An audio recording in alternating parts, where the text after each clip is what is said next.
Hello everyone. Thank you Hello, for guys. joining BIM One Talk, presented by BIM sponsors Göktekin and Unity. My name is Ece. Today I will be your moderator with Cenk. Hi Cenk. Hello, guys. Hi, AJ. Welcome, Thank you. welcome to BIM YouTube channel. This is our international broadcast. Hopefully we will have a good broadcast with you. We will waiting for your questions, comments. Please join this broadcast with us. Please continue, AJ. Yes, actually we have some great news about BIM. Cenk, why don't you mention them? Okay, that's good. Guys, we published our website. Let me show it to you. This is just fresh. You can just write it at bimfly.com and you will see our website. It's in Turkish now, but will be in English version in near future, maybe next week. We have mini documentaries, live broadcasts, events. You can also see our previous broadcasts, mini documentaries from our website. If you have any quite questions. new, but yeah, includes all the work, all the activities we have done so far. I mean, for the last 3 years. Yes, exactly. You can find the list here, all of the broadcast series. This one will be added to this list also. Actually, we have lots of broadcasts here. Why don't you just click the web browser and see yourself? I think we have very limited time, so why don't you invite our guest? Okay. Of course, the topic today is simplify BIM coordination, eliminate headaches and painful workflows with BIM Track. The title gives you the main idea, actually. We are very excited about this topic. My guest is Carl Storms, technical solutions lead at BIM Track. Carl, hello. Okay. Hello, Carl. Hello, Carl. How are you all? We are all fine. Thank you for accepting our invitation and here with us. This is very meaningful for us because these broadcasts are very important. We would like to introduce you in your software. So thank you again for with us. Yes, happy to be here. We are also happy to have you with us. Can you tell us about yourself? Sure. As they mentioned, my name is Carl Storms. I'm the technical solutions lead at BIM Track, but I've done a little bit of everything in my 20 plus years in the AEC or architecture, engineering, construction industry. I've been in residential and commercial architecture. I've worked on the general contractor side doing BIM and VDC coordination. I've taught Revit at the local community college. You know, I even worked for a company that made custom doors, so I'd run the CNC machine. I'd design the door in the morning and then I'd build it in the afternoon. So a lot different doing that than spending 3 months working on $1 billion hospital. So when I say I've done a little bit of everything I do, and even now I play with my 3D printer in the background. So you name it, I like to do it. That's great. May I ask a question also? What is the story behind the BIM Track? So could you tell a little bit about it? Sure. So BIM Track is actually the product. The company is called BIM One. It's a BIM consultancy firm based out of Quebec here in Canada. And they started working on projects all over the world. And they found that they were having a really hard time keeping track of issues and problems with the project, and there wasn't a good solution out there. So they created one, and that's where BIM Track came from. And so it's been around for a number of years now, probably 4 or 5 years that we've been out in the market, and we're used all across the world. I think we have projects in 43 different countries. And as we were talking ahead of the show, we were just talking with a firm in Turkey just yesterday. So we really are getting out there. That's right. You can name the firm. That's okay. We are partner with them, of course.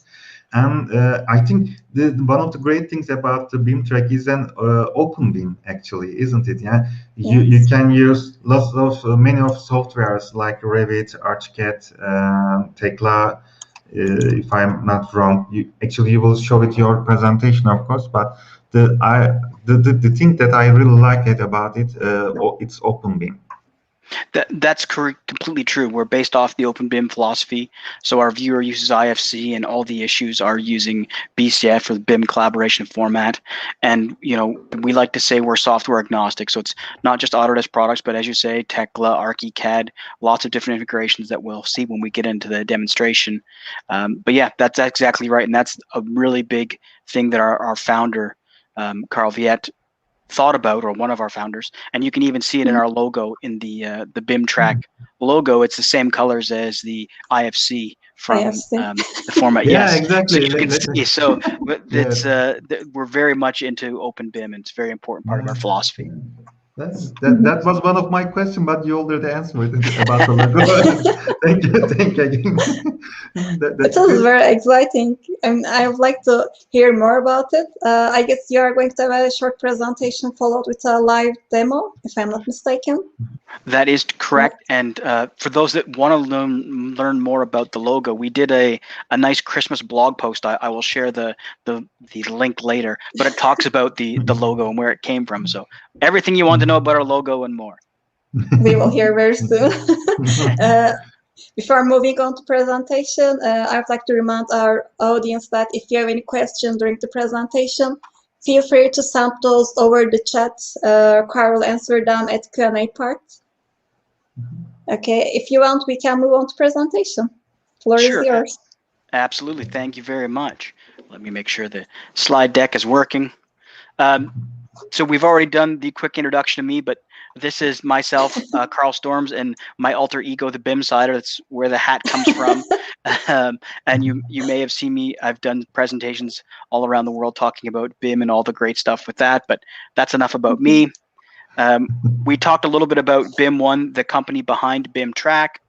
As you can see, a full service consultants firm, and we've also were known for a bunch of Revit add-ins that we made, and then BIM Track became one of the add-ins, and then it grew so much that it became its own product. We talked about the 43 different countries that we work in. These are where we have active projects, but we have users all over the world. Mm-hmm. And really, just to get into the meat of it, the real reason why BIM Track came about is because people use a workflow similar to what you see on the screen. Everyone does it a little bit differently, but the idea is that we don't know where our files are coming from. We're dealing with emails and Excel spreadsheets, and people are giving us calls or sticky notes, and it's really hard to keep track of all the things we're trying to coordinate during a project. And the problem is that this means that we spend extra time trying to find things, and we also lose things along the way. So of course there has to be a better way, and that's where BIM Track comes into play. The idea behind BIM Track is we don't want to change your coordination workflow. We don't want to change the way you do design, but what we want to do is we want to give you that central place, as we mentioned, built off of Open BIM, to allow you to use your workflow, but at the same time track issues, track accountability, and to be able to share that information across your entire project team using the platform that you work with. And as we'll see, if you're not using a BIM software like Navisworks or Solibri or Revit or ArchiCAD, we do have a full functioning viewer that uses the IFC format that allows you to take part in the coordination or design process via the web, whichever browser that you're using, as long as you have an internet connection. So that's really all there is to talk about as far as the PowerPoint slides. I'd like to keep that part short and then save more time for hopping into the actual demo. So let me just close out of my screen here. And if I open up, all right. So what we should see on the screen now is the Web Track Hub. Sorry, the BIM Track Hub. And inside the BIM Track Hub, once you have part of a BIM Track Hub, you have unlimited projects. So I currently have 14 projects that I can see, but there could be 100 projects in the hub. So I go ahead and hop into my demo project, and the first thing that we're going to see is our dashboard. And here we can see all the recent activities. All of these blue links are clickable. So if you see something here you want to address, you can just click on it. We have what we call our mountain range view, and this means that we can see all of the information, how many people have been in the project on any given day, and then how many issues we have to deal with. But the real magic starts when we get into the issues page. So when I open up the issues page, you can see all of the active issues that are in the project. We're over 550 issues in the project, but a lot of them have already been closed and archived. So we're down to just 82 that are still active in the project. And I can just scroll through and find the issues that I want. We can also use that search box to go directly to the issue we're looking for. And whether we type in the issue number or the name or a combination, we can be taken directly to that issue here inside of BIM Track. And so once we see the issue pop up on the screen, we see the information that's part of it. So we see the image. We also see the XYZ coordinates, so where it was created. The coordinate system for your models is very important. So you want to make sure that everyone's using that same coordinate system. So whether it's pulling shared coordinates from Revit or whether it's part of your coordination process to say everyone should be on the same coordinate system, that's very important. And if you are on the same coordinate system, we're going to see that BIM Track is going to work as expected. So we have all of the information that we've created when we started the issue. And then over on this side, we have all of the ongoing communication, all of the back and forth, the questions, the comments, the talk that's happened throughout the life of the project. At any time, we can use the @ symbol to bring in an individual person or an entire team into the conversation to make sure we have the right expertise. Along with unlimited projects, we also get unlimited storage. So that means with the attachments, I can bring on any file format that I want and share it here inside of my issue. And that gives us access for anyone on this project that has access to this issue. No, that's great, actually. So it's working very open. But I have a question: how many people can join this web cloud-based system? So is there any limitation about it? Are there any limitation about it? Yes, and that's a good question. So the way that the licensing works for BIM Track is it's a named user account. So essentially what that means is that everyone that's part of the project is going to have a license. So whether you have 10 people, 25 people, 100 people, and the person that creates that hub, they're the ones that are in control of the licenses. So that means if you have, say, 10 licenses, and during the first phase of the project, you invite 10 people, and after a while, we no longer need the plumber. You can take his name out of the project, and you can put in the the mechanical guy's name. So you have control over who has access. That's right, to move back and forth. So you can see how that works. So is it good to work with the same team for many projects, I guess? It really depends. I mean, for me personally, the more times you work with the same team, the better the outcome is. But we know in reality that's not always the case, and that's why you can switch around. That's right, and so that's why you can have as many projects as you want. Actually, I have a question about OpenBIM. Maria Lopez, MVRDV associate and BIM specialist, was our guest. She mentioned they do not prefer OpenBIM in MVRDV, at least in the office. Like, it's not their first choice. What do you think about it? Is it necessary, or should we stick with the same software as much as possible? That's a great question. And there's a lot of people that like the idea of OpenBIM, but when it comes down to the functionality, they're maybe not as happy with it. And that just comes down to everyone has their favorite software. So whether you're using Revit or ArchiCAD or whatever product you're using, the outcome of that product is always going to be better if you keep using that product. But in reality, we're not always going to be using the same software. We're not always going to use the same people on our team.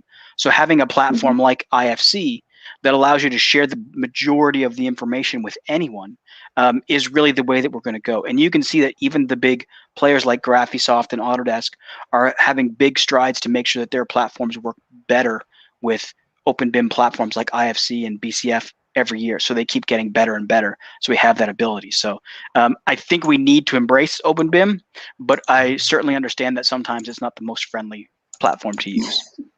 Thank you. Any other questions about that before I carry on? No, I think we can. All right. we have some questions from our guests, but we will ask them at the end of your presentation. Sure. So we saw the file formats that come in that work with our issues. Anyone that has access to the issue can download and access these files. We have a complete non-delete history, and what that means is that everything that happens over the life of that issue, we can see. We talked about some of the integrations, the products that we work with. So you can see we have our add-ins with the Autodesk products, Tekla, Graphisoft. We have our integrations with things like Procore, Enscape, VREX if you're doing virtual reality, Celibri, BricsCAD. So we're always bringing more and more integrations and add-ins into our workflow. And then our simple, go ahead. Yeah, sorry to interrupt. I see AutoCAD there. When you say AutoCAD, does it need to be a 3D model, or can we use 2D drawings? Like most of the time, the engineering or consultant team submit their work in 2D. Can we somehow overlay our model with their drawing since it's coordinated? Yes, that's a great question. So BIM Track is designed to be a 3D platform. So as you can see, all of the AutoCAD platforms that are named here are the 3D versions. With that being said, since 2018, and I can never remember if it's the 28 model year or 2018 calendar year, but when Autodesk said, hey, you now buy AutoCAD 1. So that means when you buy AutoCAD, you get all versions of AutoCAD. So that means that the BIM Track add-in works with even straight 2D AutoCAD. It still works better in a 3D environment, but we can work with 2D files like PDFs. And we'll see that when we get into the viewer. So a lot of times the workflow is that people will have a sheet that's brought into BIM Track as a PDF, as well as a 3D model. And we have this really cool function called hypermodeling, where we can see the 2D and the 3D at the same time in the same place. And it really allows people that don't work in BIM all the time to understand the questions and the issues that you're having. May I ask a question? And I just saw then another product, Enscape. How does it work with Enscape?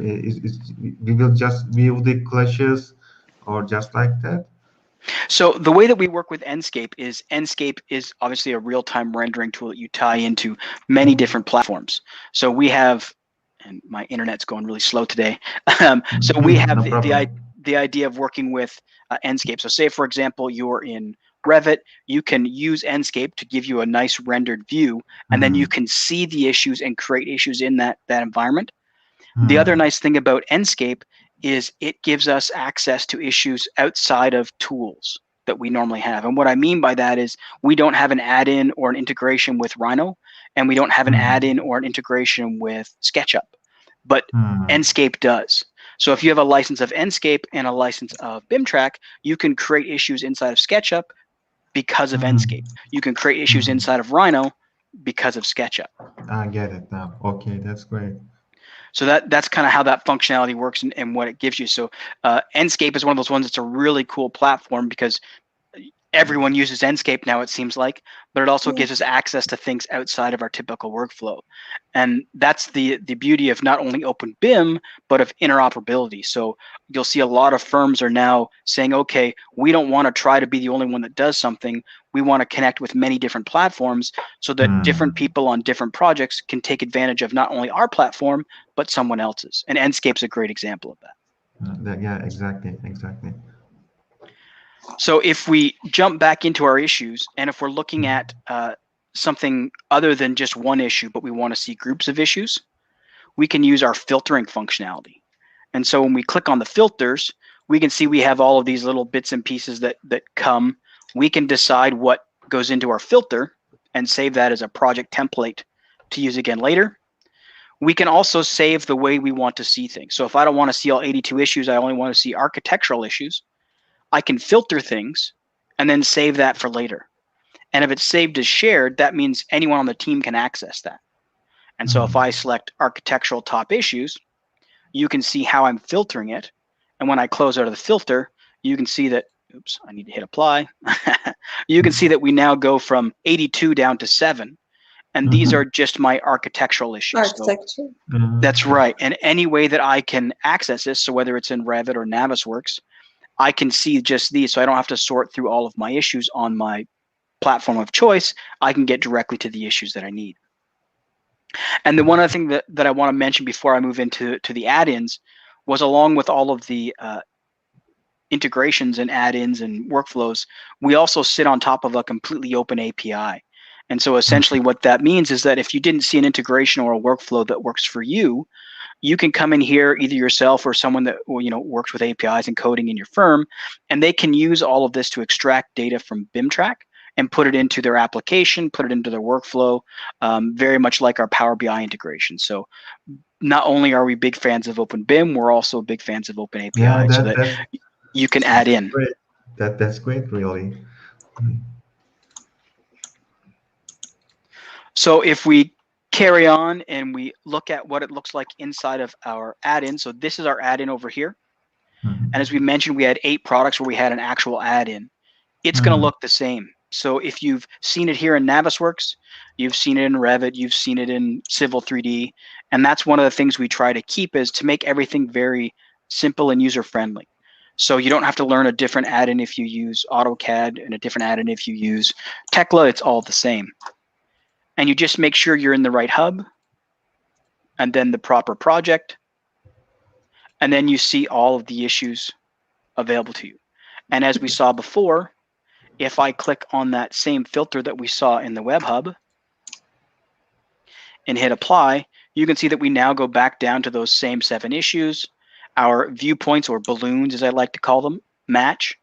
And whether I click on the balloon or view and model, either takes us directly to that issue here inside of the model.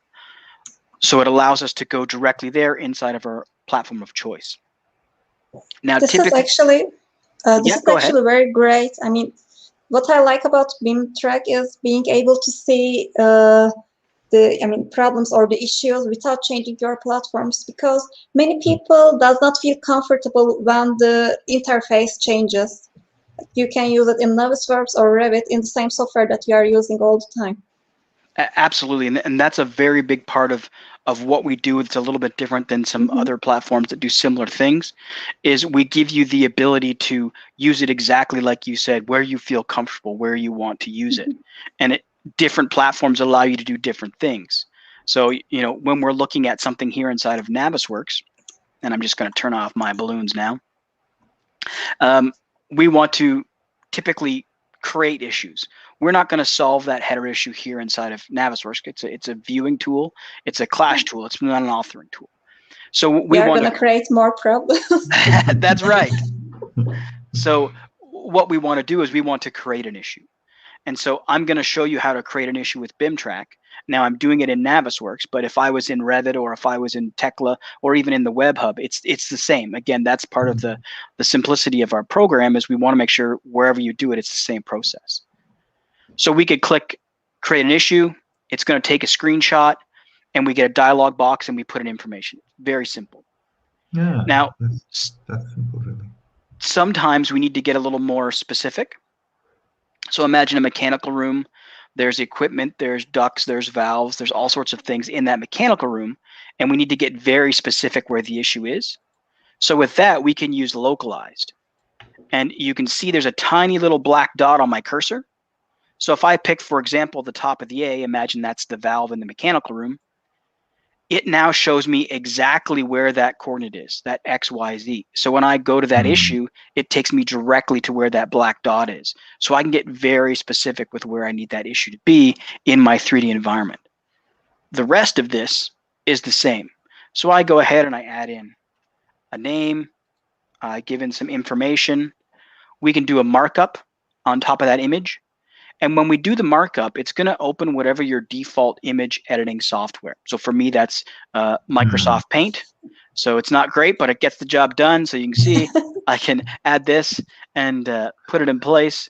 And the idea is that it's not just a markup tool. So the markup is just there to add context.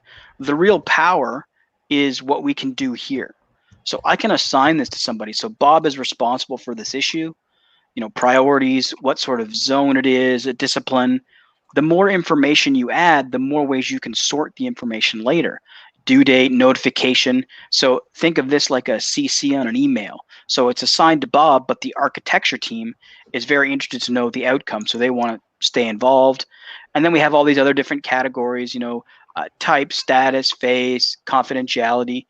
Confidentiality is how you decide who's going to be involved in the issue. So it's assigned to Bob, but this issue, you know, affects the architectural and construction team. So think of it as the teams involved. And then we have what we call custom attributes or custom categories. And what this means is that out of the box, I can put whatever information I want into zone. But maybe the information that I want to track doesn't make sense being underneath a zone. So I've created a category from scratch called install, and I've input information that I can choose from. You can also create categories like my cost code, where I can type in whatever information I want. And you can create up to 6 of these custom attributes or categories, so that when you're tracking the information you want in your project, it's information that's right for you. And then you simply hit publish. We create the issue, it sends it up to the cloud, and now everyone has access to that issue when we put it into the space. We also have the ability when we're working through here to create issues using our classes. Question? So they if they would like to switch any other software, just like Revit or any other, they will see those issues in their own software. Correct, correct. And if I just change out of here to something less restrictive, you'll see that that issue appears right at the top of the screen, right here where we just made it. So it's sort of just that quick. As soon as it goes up to the web, everyone now has access to it. That's really great. Now, of course, very simple, very easy to use. And that's like instant messaging. Yes, yeah, and exactly. that's the very, very important part. And I've never heard it called like instant messaging, but I like that. And of course, when people are using Navisworks, everyone knows about clash detection. That's why people use Navisworks. And so we help with that too. We don't do the clash detection. Navisworks does that. But what we help with is after you've done the clash detection, we help to assign the issues. So if I run this test, go ahead. I mean, I said instant messaging because, as you know, we mostly use emails, but since it's getting harder for us now, we start to use WhatsApp. Okay, it's not very good, but I mean, we want to tell instantly. Exactly. There's a need for it. And that's why it's a great way to describe it, because it is instant, just like that. But it also keeps track of everything. So it tells you the information right away, but you also have a list of it, so that if you forgot it, you know that you have to do it. So I think it's a really good way to describe it. And now that we've gone through and ran our clash, you can see that we have 139 new clashes. Now, for anyone here that's worked with Navisworks watching or at home, they know that sometimes you get clashes that aren't really clashes. And the best example is, we have a duct running through 20 joists, and Navisworks says that's 20 clashes. But we know if we take that duct and we just drop it a few inches, all of the clashes go away. So people will group their clashes, and they can do it manually. They can use software like Sherlock or iConstruct. But if you don't have any of those, we include a clash grouping tool with us inside of here. And this is actually the tool that was created by Simon from BIM 42. If you're familiar with that blog and his products, he's the mastermind behind this. And so if I select that same clash test, I can then choose how I want to filter. I like to use levels and grid intersection. I hit group on that, and now you can see that we're down to 36. And they're automatically named by the level and the grid intersection. So it sort of helps to do that. So instead of giving 139 issues, I'm now just giving 36. That's really great. It's organizing the Navisworks also. So it's very, very important for us, because, as you said, we have lots of clashes. Somehow you don't have enough time to fix those clashes, but now it reduced those clashes and track them. That's really great. Yes, and that's part of it. By grouping them together, like you say, when you have time to go back, you can address all of those. And what we do at this stage, now that we've grouped them, is we can go ahead and select that same group. We can choose the information from Navisworks we want to put into our descriptions. So anything we put a blue check mark comes from Navisworks. It goes into the description inside of BIM Track. And then we hit publish, and we create those 36 issues. And now I've already done this, so we'll just take a quick look. And we'll see what one of these groups of clashes looks like. So you can see this one has 1 in 10, so it has 10 clashes. And there's an image for each clash, again, based out of how your Navisworks is set up. Everyone likes it to look a little bit different, but one for each clash. And then if I go into the view to edit, you can see here's that information from Navisworks inside each clash. So it really gives you that functionality. Did anyone have any questions about the Navisworks side before I hop into Revit? Actually, no, we have still enough time. Please go ahead. All right. So when we hop into Revit, and I'm using Revit here, but again, it could be Tekla, it could be Civil 3D, you know, any of those products, the same idea. You can see we have, again, those same information. All the issues. Yes. And now I'm logged in as our engineer, Erica. One of the things that she does is she likes to have it set up. So she has her own filter. So if I go into quick filters, you can see underneath personal, she has her very own filter. And what this does is she comes in the morning, she grabs her coffee, she opens up Revit. And so now these are the issues that are assigned to her in order of criticality. So that most critical issues up top. And this is, of course, that pesky wrong header issue that we saw before. And so when I click on that, it's going to open up the issue. We saw this in the web. We saw this in Navisworks. Now we're going to open that same issue here inside of Revit. The difference is that Revit is an authoring tool, again, like ArchiCAD or Tekla. So that means that when the issue brings itself to us, we can now address it. We can make changes to it. And this issue, we have a pretty good idea of what's wrong. But not all issues are going to be easy to see just from looking at it. So if you go into View to Edit, everything that we saw on the BIM Track web is available here inside of Revit. We didn't have to leave to go anywhere else. We didn't have to load a different software. Everything is here for us. And now we can say, okay, I understand what the problem is. I can fix that. And then we do just that. So I can select on the beam here, and it tells me that it's a 12 by 16. So if I come in here, I can make that change. And so I'm fixing the issue. It's a simple issue, but again, this is one less thing that I need to do. So now that I've actually fixed the issue, we can document this. Clause. That's right. We can document it for the rest of the team. So what I do is I come back over here and I can add information into the issue for the rest of the team. I can take a screenshot. So when I tell them what I did, I can also show them what I did. So I took this picture, I fixed with a W12 by 16 header, and I post that for the team. So now they all know what I did. They have a picture of it. And then as you said, most importantly, we want to change that status to ready to review fixed. Now we do recommend that you keep the close status to the project coordinator, the lead, because we don't want people closing their own issues, but also it means we have a chance for someone to take a look at the issue and make sure that it's the right solution for this project. The other cool thing about Erica's to-do list is now that she's fixed the issue and she publishes that, it disappears from her list. So now she can just do the rest of the issues. She can add issues. She can create issues like we saw in Navisworks. She can communicate with the team like our instant messenger analogy. All of that's available to her here without having to go anywhere. So that's one of the real powerful things about our add-ins is you use it where you need to use it.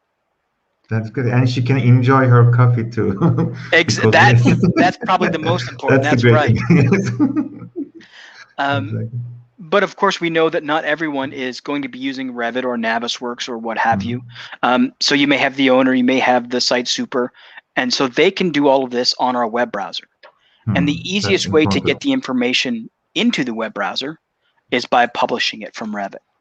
And so here, we can publish our model or models as IFCs, again, Open BIM platform.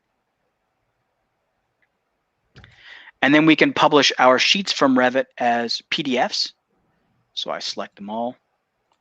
And while we can do this once, we can also automate the process. So if I schedule this, that means that I'm going to call it my structural steel.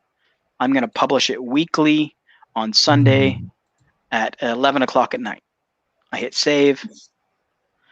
And so now every Sunday at 11 p.m., it's going to publish that model in those sheets.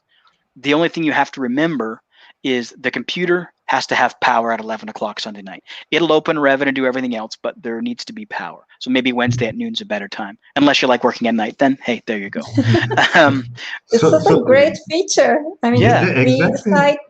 we will be sharing model once a week. Then sometimes this period goes up to a month because we are always busy. Yeah. Great.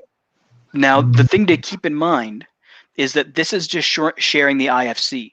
The Revit file, you guys are still going to coordinate the same way you do. So you still have to upload the Revit file to BIM 360 Design or wherever you're storing it for the authoring tool.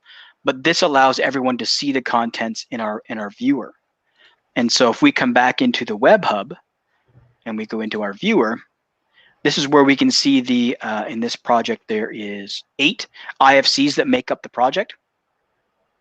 And so you can see all of the IFC files. You can see our structural one has 17 updates or revisions. You can see that we have access to all those revisions. Again, unlimited storage, so we can access all of these. The most recent's always on top.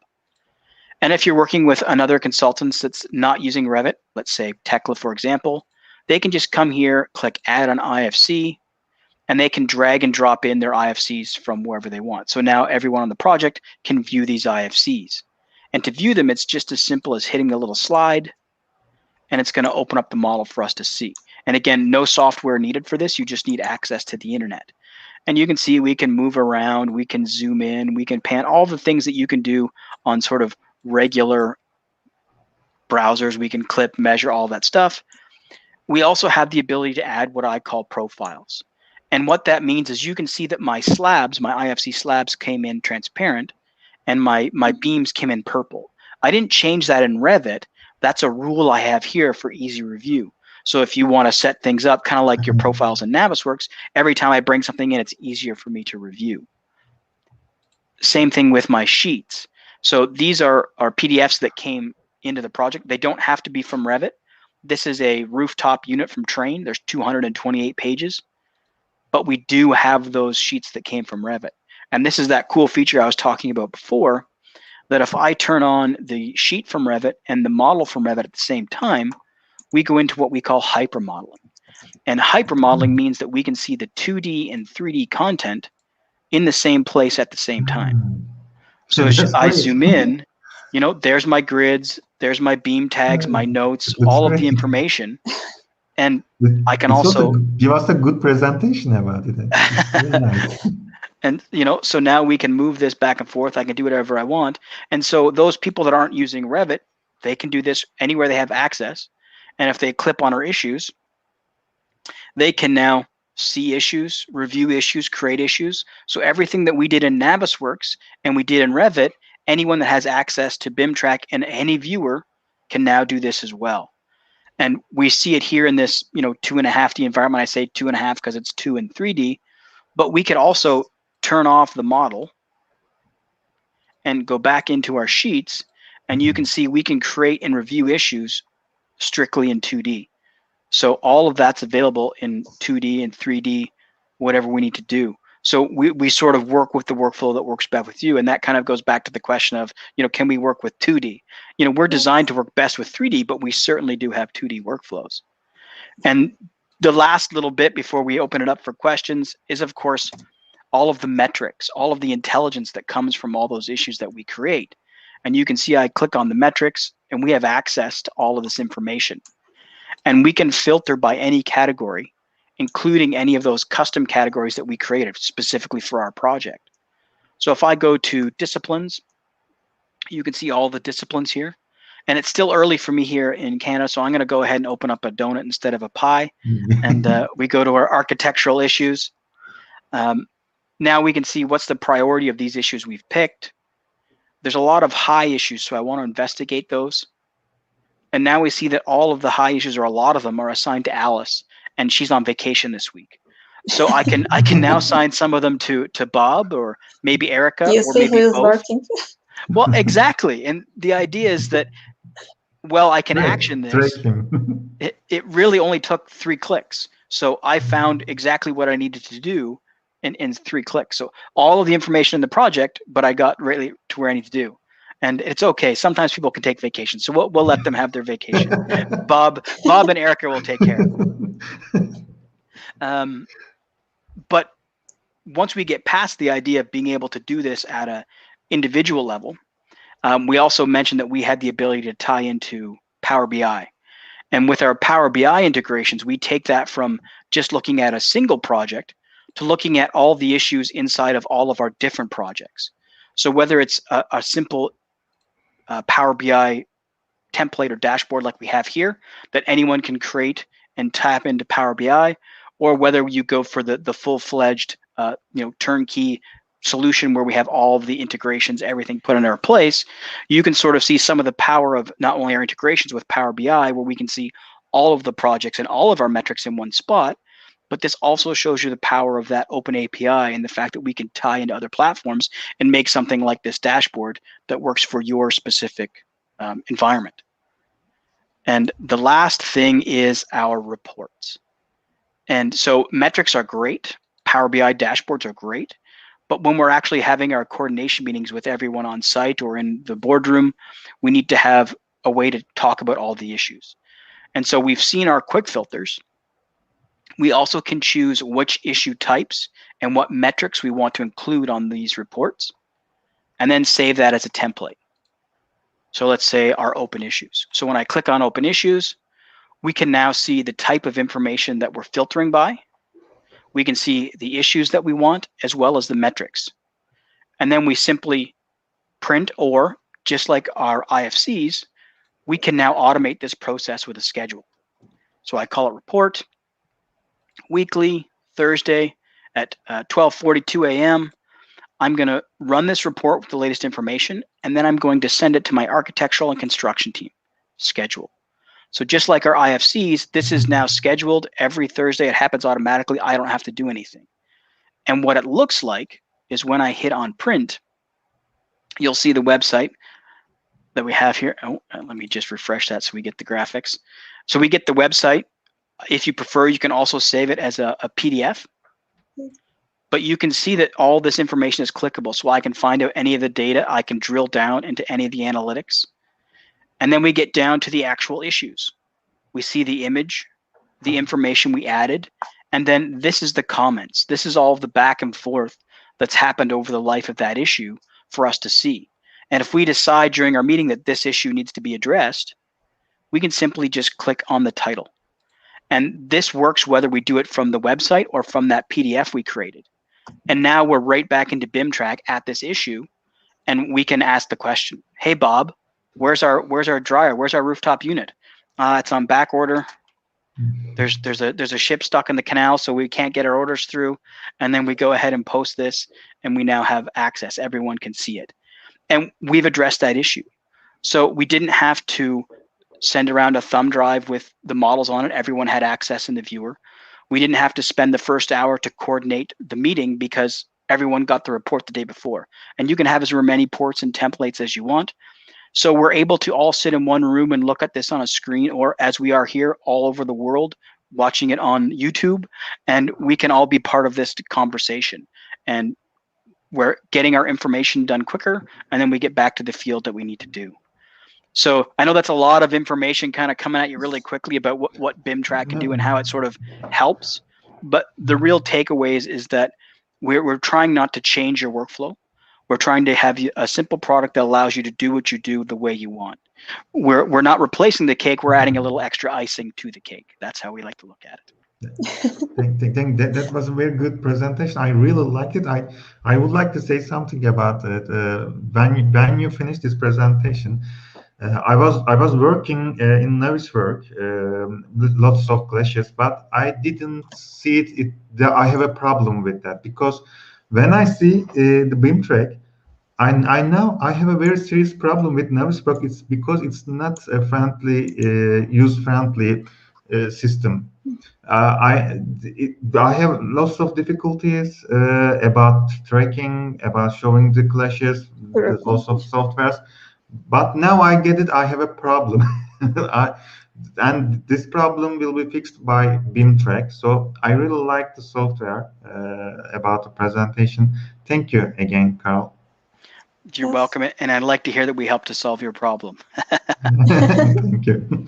Okay. Thank you very much. Before moving to Q&A, I just want to ask you one question. Actually, I was checking your website, the BIM Track.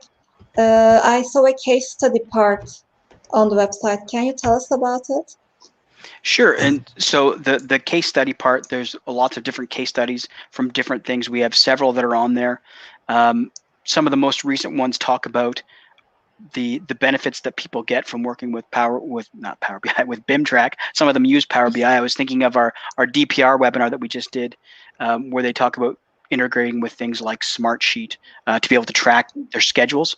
But we also have people that use BIM Track and how it saves time during the coordination process.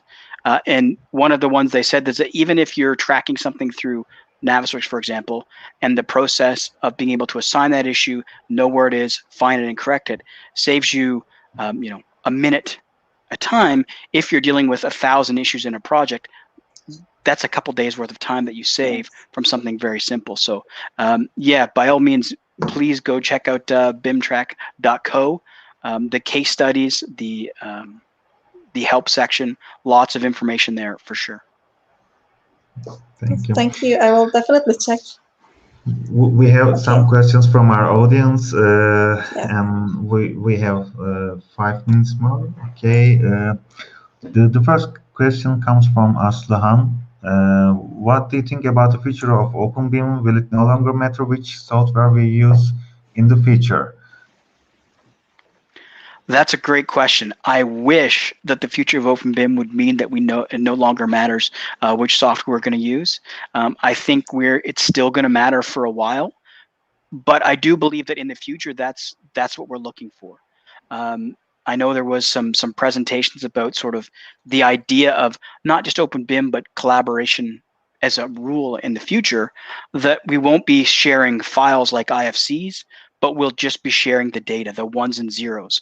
And when we share the data with, from Revit to Navisworks or from Revit to Tekla, we don't need a model. It just knows that the engineer moved the beam 3 inches to the left. And so in my software, it moves the beam 3 inches to the left. I don't think we're as close to that as we all would want. I mean, we've been doing BIM for 20 years now, and we were hoping to be building from the model, and we're still building from plans. But in the future, hopefully, that means it doesn't matter which software, but we're still a ways from that. Not in the close future. Okay, another one from Damla. We asked this question to Carl before the broadcast, but let's ask him again. Is it used for any project in Turkey? That's a good question. I know we have a couple of customers that are using it in Turkey. I don't know their names right off the top of my head. And as we were mentioning at the beginning, we just had a meeting with, I can't remember the name now, Celine Engineering? Saina, if I'm Saina Engineering, thank you. We just had a meeting with them yesterday. So we are, seeing people that have interest all over the world. We certainly have a lot of interest in Europe in general, but we do have a few projects I know in Turkey. Hopefully there will be more after the broadcast. Hey, that would be great. Okay, hopefully. And another question from Nihle. Are there any features you plan to add in the future? That's a great question. And we're always adding new features. And if you go to, we have an ideas portal called, thank you, ideas.bimtrack.co. And what this allows you to do is it allows people to go in and sort of, vote for the most popular idea. And one of the ones that people have been asking for is to be able to publish from Navisworks. So we showed the example of being able to publish from Revit into BIM Track. We're actually in the final stages of private beta, and we hope to open up to public beta very soon. So that's one of the ones. The ability for a mobile app. We do have the plan for an iOS or Apple app sometime in this year. And we're hoping to update some of the things that we do with the viewer as well. But typically we have updates that come out every 3 to 4 weeks. Some of them are small bug fixes. Some of them are big changes. But yes, those are some of the big ones that are coming through to watch for. And of course, always new integrations. This is a great way to decide. I mean, this is so democratic. Yes. No, it's not always. Sometimes people vote for things that aren't easy for the developers to do. So it's not always the one that gets the most votes. But if a lot of people want it, we understand that it's popular, and then we'll certainly investigate. Excellent. Okay, we have 2 questions. Is BIM Track license based on a project or number of user bases? So the general licensing is number of users.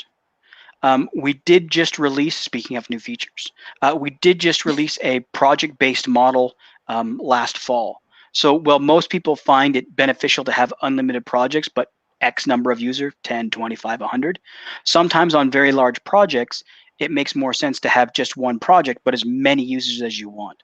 So we do have both options available. Number of users is most popular, but we do have a project-based license as well. Okay, thank you. And the last question, do you provide educational license? So this is a great question because we do. And we have a lot of firms that want to sort of come through and ask about this. And we're very big proponents of not only of OpenBIM, but also training and education. The more people that understand all of the products that can make BIM more successful, I think is better for everybody in the industry. It helps BIM in general. So we have a team that does nothing but work with the education industry and help them out. And in fact, just recently, yesterday or the day before, I lose track of time these days, one of our local colleges here in Calgary that takes advantage of our licensing program, one of their students made a video about how he learned to use the product and how clash detection in general about that. So we're seeing a great uptake in it helping people out. So, and I can share that link with you guys later if you wish. But yes, short answer that I've made long, we do have educational licenses, and you can reach out to bimtrack.co and they can help you. That's great. That's great. And these are all questions we have. Thank you for these questions. We actually we have finished our time, 15 minutes. Okay. Thank you, Carl. Again, thank you for your presentation. We really like the BIM Track. Yes, and the demo, of course. Do you have anything you would like to add before we finish the broadcast? I just want to say thank you to you both for inviting me on. It was a lot of fun. Hopefully everyone learned a little bit, and if any questions come in later, they can certainly contact me, and I'm happy to help out. Exactly. It would be great. Thank you so much. Thanks, everyone. Thanks. We will end the broadcast, but Carl, please don't leave. We would like to talk for 5 minutes. We will end the broadcast, but please don't leave. Okay. Thank you. Thank you, guys.